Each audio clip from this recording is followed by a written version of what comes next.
Hey, what's up you guys? My name is Brighton and today I'm going to be showing you how I'm going to be making Mjolnir. This is only like part of the hammerhead, but I've printed out all of the parts already and I kind of wanted to give like a step-by-step process of how I'm going to be putting this together, paint it, sand it, whatever, all that, because I don't make a ton of like super long form videos, so I just wanted to make this one of my next ones. And I've kind of noticed that I have a trend of making longer form videos about like bigger props like this. The only other long form video I have is my Dragon Slayer sword, and it's been a while since I've made a long form video and just kind of like a how-to kind of thing, so I'm just gonna run you guys through the process of how I make this, and I'm hoping the end result's gonna turn out super good. So yeah, here's a video of all the parts that I printed out for it, starting with the handle. There's a dowel in there, and I'll tell you guys a bit more about that later. Then there's the main hammerhead,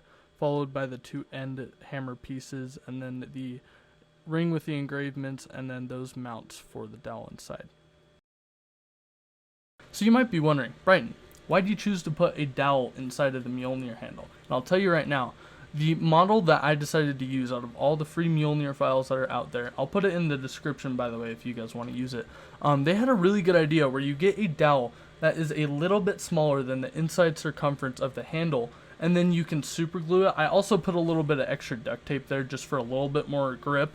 And this thing is it's not going anywhere anytime soon. This is like joined. This is a single piece now, which makes me so happy, because with all the other Mjolnir files that are out there, some of them do a really bad job about making sure that the handle is firm all the way through the hammer. So that's what I like about this one, because it has a hole through, and what you do is you just put the whole dowel through there and it is all one piece. I'm sure this isn't any kind of like revolutionary like technology or anything like that. This is pretty standard, but I just found it very cool because I know that there's some other Mjolnir files out there that are not as good at making the whole hammer very sturdy and strong.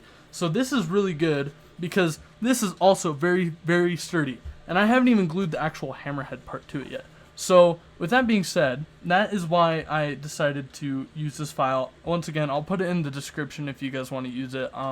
I think it's probably like the best Mjolnir file out there. I mean, there could be others that are like more detailed or something like that, but like for free, this is pretty damn good. I guess I probably shouldn't delay any further. Let's get started on sanding this thing and making it look like actual Mjolnir. Alrighty, I'm out in the garage now. I'm just gonna hit this with some 50 grit and then get all those bad layer lines gone. And just like that, we're back inside. Everything is very smoothly sanded. I love how I say just like that, like it didn't just take me like a really long time, but it's okay. It only took you guys like a second. But one thing that I wish I would have told myself when I first started 3D printing is the more time you put into sanding, the better your stuff is gonna look. Because oh my gosh, I have so many old prints where I did not sand for shit. I will show you guys the old Mjolnir that I made. It looks like dog ass because I didn't sand at all.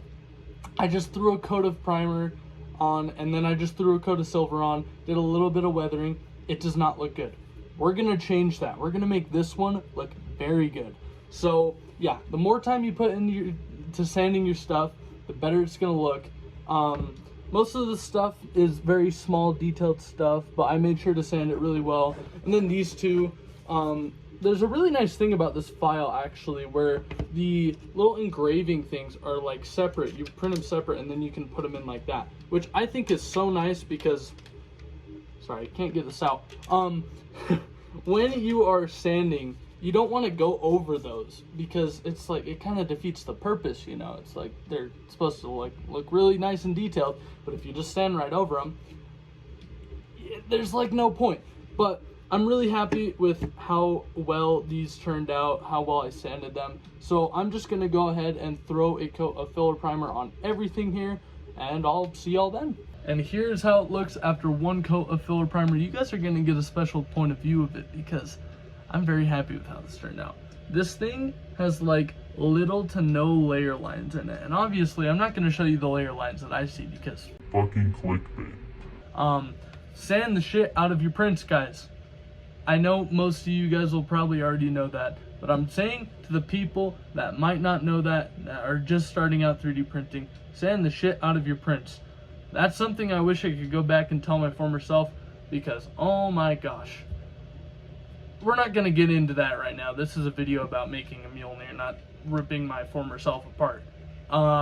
This is also a result of a 0.15 millimeter layer height instead of a 0.2, because I usually use a 0.2 millimeter layer height on my helmet prints, because, you know, using a 0.15 millimeter layer height on a helmet makes it take a lot longer, but using it on a prop like this, it doesn't take as long, and you get that nice little bit of detail, and it's a lot easier to sand. So I'm gonna do a bit more perfectionist work on this before I do anything else, and then I'm gonna get to painting. Alright, we're back. I have glued the hammerhead pieces and the little engraved pieces, whatever you want to call that, all together. I still have the handle not glued because we're going to be doing some separate work with this, but now what I'm going to do is I'm going to hit this with a coat of silver and we're going to see how it looks. Alrighty, we are back in my room with the hammerhead all painted in this nice chrome. I have to hold it with my sweater sleeves so that I don't get a bunch of fingerprints on it, as I have already done. But this is looking very good. Now all I have to do is do a little bit of pre-chrome work on the handle, like the brown parts of the handle, and then I have to paint to that chrome, but I will see you guys when I do that.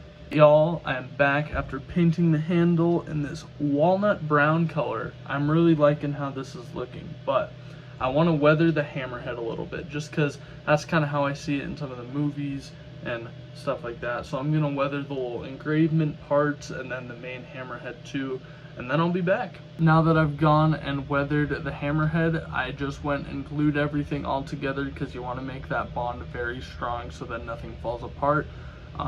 That doesn't leave anything else to do, so without further ado, here is the reveal of Mjolnir, the weapon of Thor.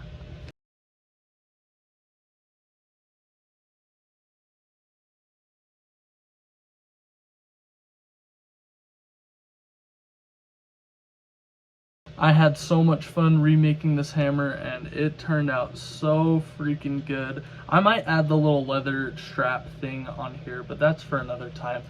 This thing, wow. Yeah, I'm very happy with how this turned out. But we're not done with the video yet, because I want to compare this same hammer to the hammer that I built 2 years ago. Roll the clip.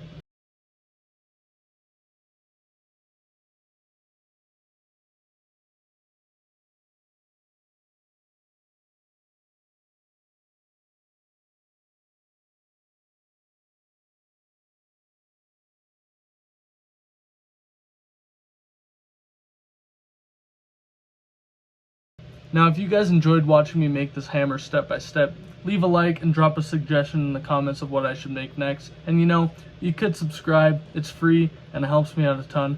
But as always, I'll see you guys next time.